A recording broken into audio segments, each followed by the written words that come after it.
Okay, hello Year 13. Long time no see. Don't know if you remember me. I'm Miss Rigby. I was your head of year. Um, I'm going to talk to you a little bit today about the things that have been going on while we've all been off. Um, you've also got Miss Isaac, who's going to talk to you about some progression things.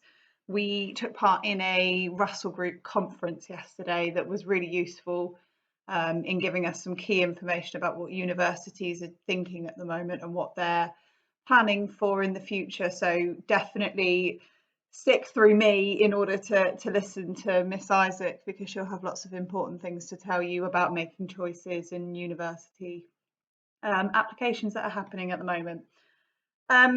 Feels really strange to start an assembly without picking on somebody for not sitting at the front, or having a dig at Nancy Clark for not managing to do her 8:30 sign-ins. So I feel a little bit lost. It's very strange to be talking to myself. And it'll be a miracle if this gets done in one take. But anyway, we're going to keep going. So Friday would have been the prom, which is really strange. I had a drink for you all on Friday night, thinking about what we could have been doing, and I know lots of you did the same. So that's really nice that you all, or some of you, got involved in some virtual online activity, or dressed up, or had a drink. It's also good for me. At least I know you all got home safe, so that's good. But I hope you had a good time, and kind of acknowledge that moment.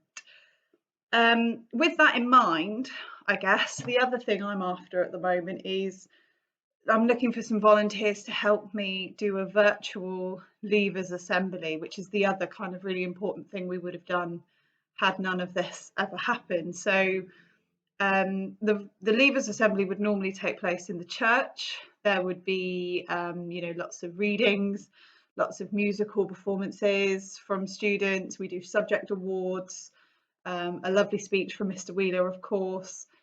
But obviously we can't get together to do that, so we're going to try and replicate it virtually as much as possible. So I am looking for volunteers, anybody who wants to put together a short video of them playing a musical instrument, singing, doing a reading, poetry, even a speech that you've written, or it could be something more creative. We're looking for volunteers at the moment for anybody that's interested in doing something like that. The other thing I need is that the senior students are going to put together a kind of slideshow of pictures of you guys throughout the 2 years.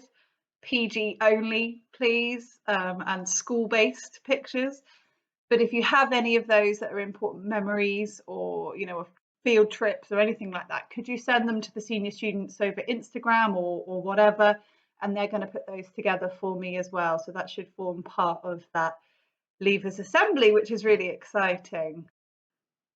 Okay, and the other thing from me is on Friday as well, you would have received an email from the head. I guess it's the email that you've all been waiting for. It's the one that says teachers are not going to be sending out any more work, and that basically your kind of curriculum time is finished. So there will be no more nagging emails from teachers. There will be no more deadlines. You are done. There is no need to complete any other work. I guess the only circumstance where you might consider reviewing the course or reviewing the material and doing some revision is if you've kind of got a bit of a view to thinking that you might want to sit the exam, the replacement exams that are coming up next year. But really, it could be a time for you to sort of let go of that and relax a little bit. So there's no further requirement for work from us, just to make that really clear. The only other thing that you will get from teachers in the near future is some possible, what we're calling Year 13 transition tasks. So this will be activities or reading or things that you could be doing in order to prepare yourself for kind of higher level study. So it might be some recommended books or films that you could read that link to your subject area. I know, for example, in law, there's lots of kind of what I would call introductory degree level reading that could be done in this time. So me and Miss Amperbone will put together a list of things that we know quite often universities like you to have looked at or read, and some other interesting things for you to do in the meantime, because I'm sure for some of you the idea of having nothing to do or no structure is probably quite daunting. It would be for me. So the transition tasks will be coming out from teachers, but they are not compulsory, they're voluntary, and they should relate to, you know, your kind of future path. So that's the only thing really that you can expect from us at the moment. Well, it's been lovely to talk to you. Don't forget, we're all still working, we're all still here. And you can get in touch with us at any time if you've got any questions or concerns. Obviously, the learning mentors you saw last week in Emma's mental health tip, her lovely little burner phone that she's using to contact students. So she can do phone appointments, or her and Helen are both available over email. I love hearing from you, so keep in touch, and thank you to all of those of you who have been in touch. It's been great. So I'll hand over to Miss Isaac. Thank you, take care. Hi Year 13, a few progression updates from me. So firstly, I just want to say a huge well done to all of you.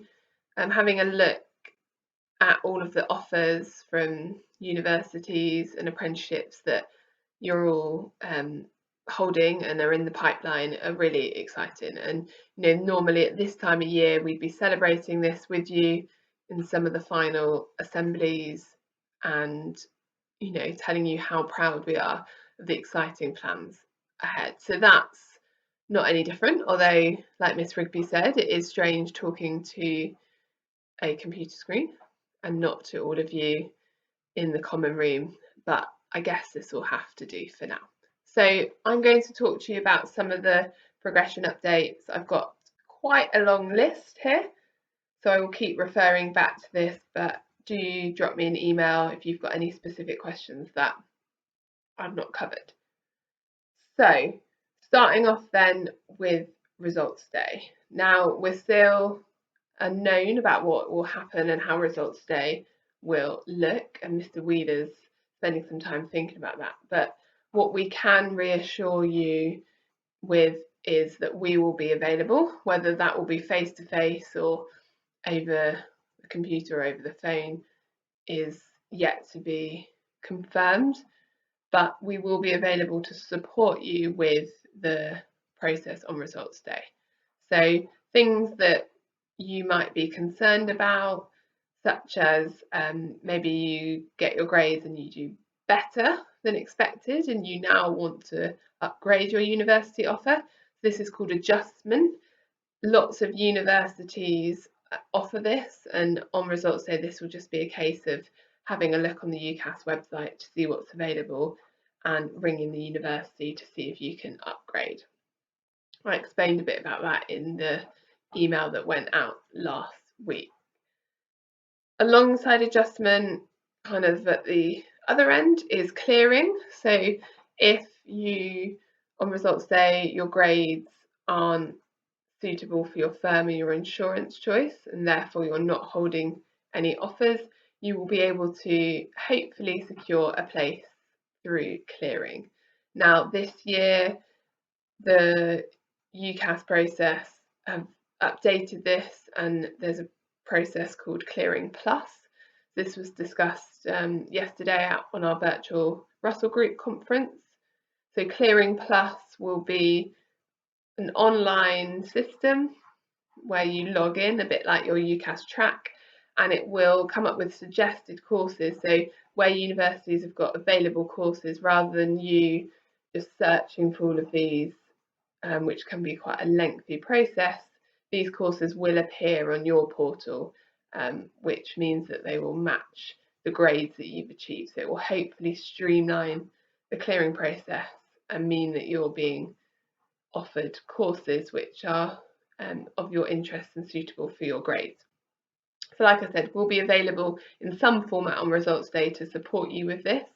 If you are starting to worry a little bit about how the university term will start in the autumn, in September and October, and if you're considering that you may now want to take a gap year, I would recommend that you give your university a ring and ask them where they stand on this. They might be willing to defer your place, and they can discuss this with you. And each university will be different. What I would say is don't make any big decisions just yet.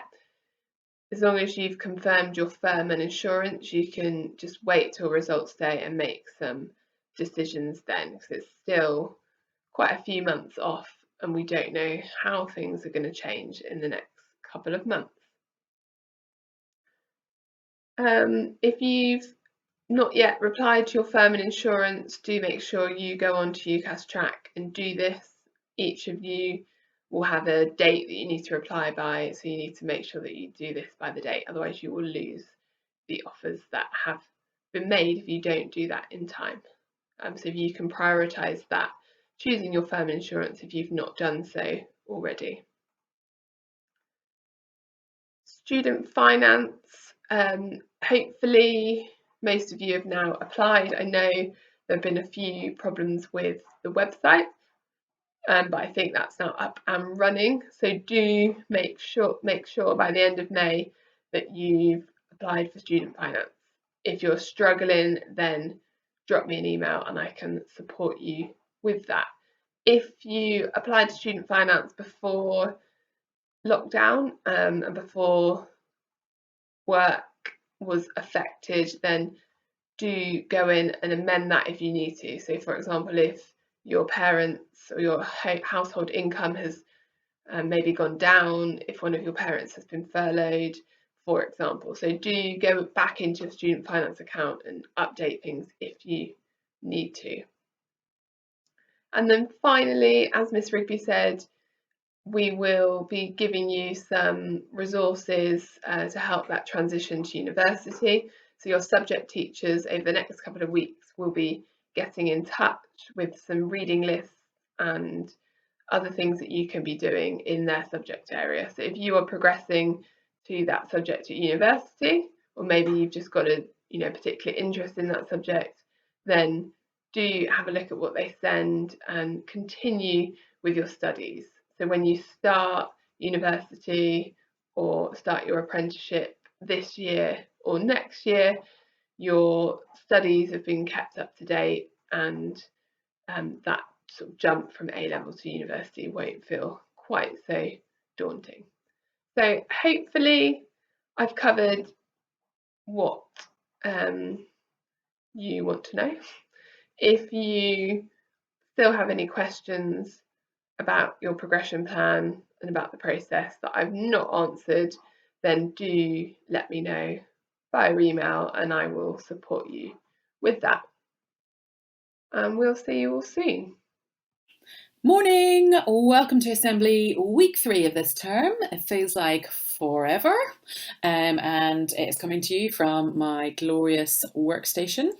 Hope you're all okay. If you're not getting in touch, Helen and I are available on email or on Facebook, or wherever it is that you would like. No, just really those 2 places.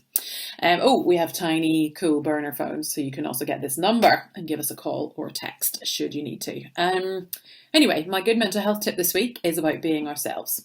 So there is a theory in some mental health circles that the bigger the gap between who we really are inside, our authentic expression of ourselves, and the person that we present to other people, the bigger the gap between those 2 things, the more likely we are to develop some mental health issues. Partly that's because we won't feel known and we won't feel accepted for who we really are, and that is a big part of life as a human being. We like to know that there are people who really love us for who we are, and if we think they love us only for a version of ourselves, usually that feels a bit less than ideal, and we don't really believe that actually we are loved and accepted, and that's a big thing. We need to feel like that. So my encouragement to you this week is to be yourself, be your most authentic self. Try and not let there be a big gap between who you really are inside and what comes out.